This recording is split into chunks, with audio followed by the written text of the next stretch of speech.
Hello dear student, आज हम लोग सीबीएसई 9th क्लास की मैथ पढ़ेंगे। उसमें भी सर्किल पढ़ेंगे और सर्किल की 9.3 एक्सरसाइज के 2 क्वेश्चन बाकी रह गए हैं लास्ट क्लासेस से, उसे आज डिस्कस करते हैं। तो सबसे पहले क्वेश्चन नंबर 11 की ओर आते हैं। क्वेश्चन नंबर 11 आपका क्या है?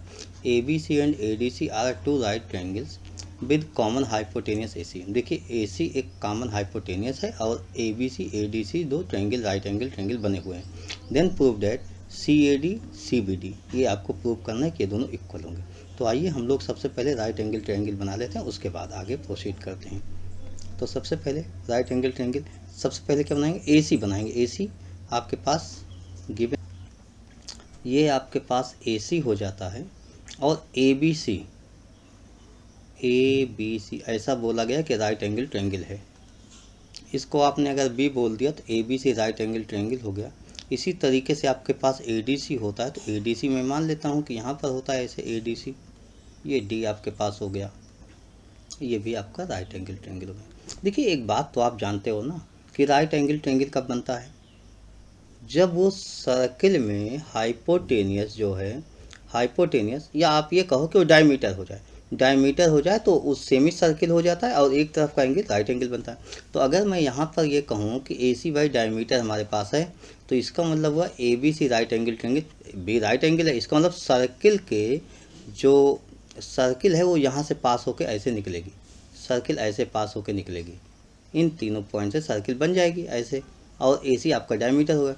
इसी तरीके से आप कह रहे हो डी भी राइट एंगल है, इसका मतलब डी से भी सर्किल होकर पास होना चाहिए क्योंकि सेमी सर्किल ये भी है। तो इस तरीके से हम अपना एक सर्किल कंप्लीट कर लेते हैं। अब आपको क्या प्रूव करना है, आप इस पर ध्यान दीजिए। तो देखिए, prove that C A D C B D, C A D C B D ये इक्वल होंगे। तो सी ए डी आपके पास कहाँ है? ये है।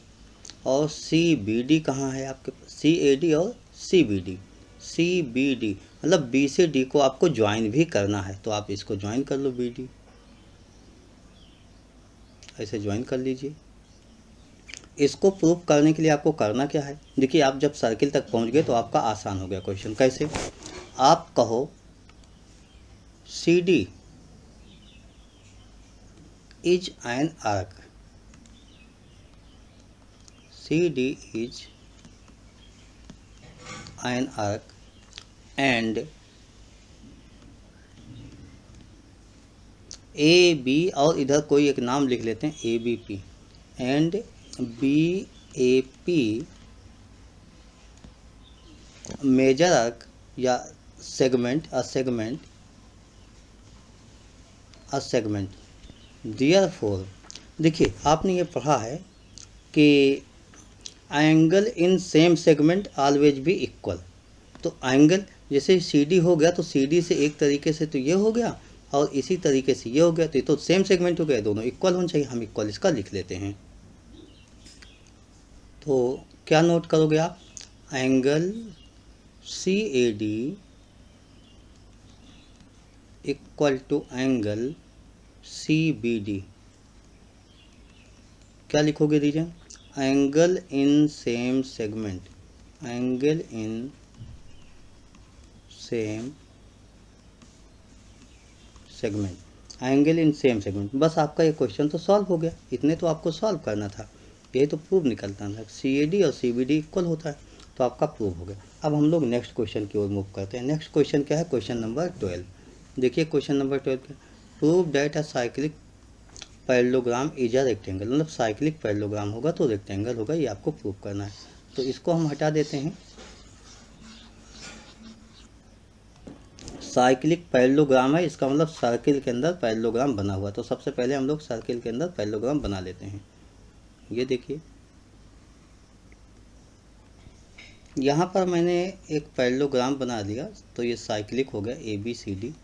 इसमें गिवन क्या है? देखिए, आपके पास जो गिवन है A B parallel to D C and A B equal to D C, A D parallel to B C and A D equal to B C. अच्छा, इक्वल टू का हमें यहाँ कोई यूज नहीं, लेकिन मैं लिख लेता हूँ।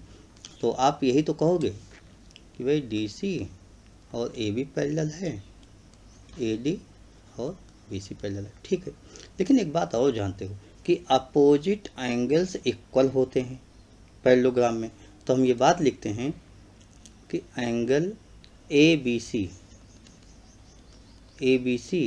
Equal to angle ADC। एक बात और जानते हो कि angle BAD equal to angle BCD। कहने का मतलब हुआ कि ये जो एंगल होते हैं जैसे AC के इक्वल हो जाएगा और ये जो एंगल D होगा वो एंगल B के इक्वल हो जाएगा। ये जितनी भी बातें मैंने लिखी हैं ये सब आप खाली रेक्टेंगल से जानते हो, लेकिन अब हम आते हैं यहाँ पर साइक्लिक दिया गया है। तो साइक्लिक से एक बात जानते हो आप कि साइक्लिक होता है तो जो अपोजिट एंगल्स होते हैं वही उनका सम 180 होता है साइक्लिक की कंडीशन में। आप यही तो लिखोगे angle ABC plus angle ADC equal to 180। Reason क्या होगा? ABCD साइक्लिक, बस यही रीजन है आपके पास।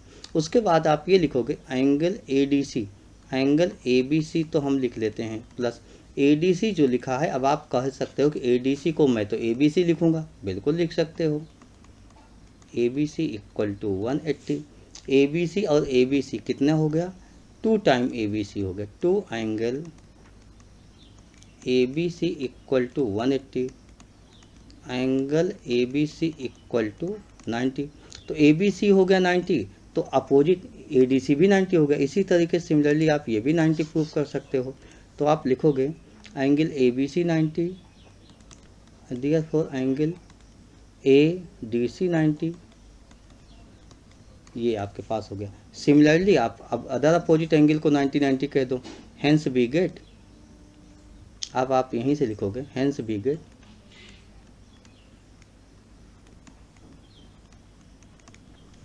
साइक्लिक पैरेललोग्राम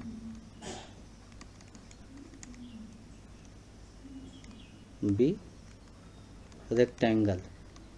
बस और आपको कुछ भी नहीं करना है, यहाँ आपका क्वेश्चन प्रूव हो गया। तो इस तरीके से सर्कल के क्वेश्चन आपके प्रूव हुए। अगर इसके बाद भी कोई एग्जाम्पल्स में किसी क्वेश्चंस में या किसी अदर बुक से कहीं कोई प्रॉब्लम्स होती है तो आप मुझे अवश्य बताइएगा।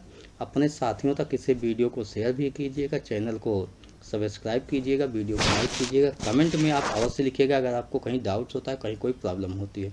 Okay, thank you, bye.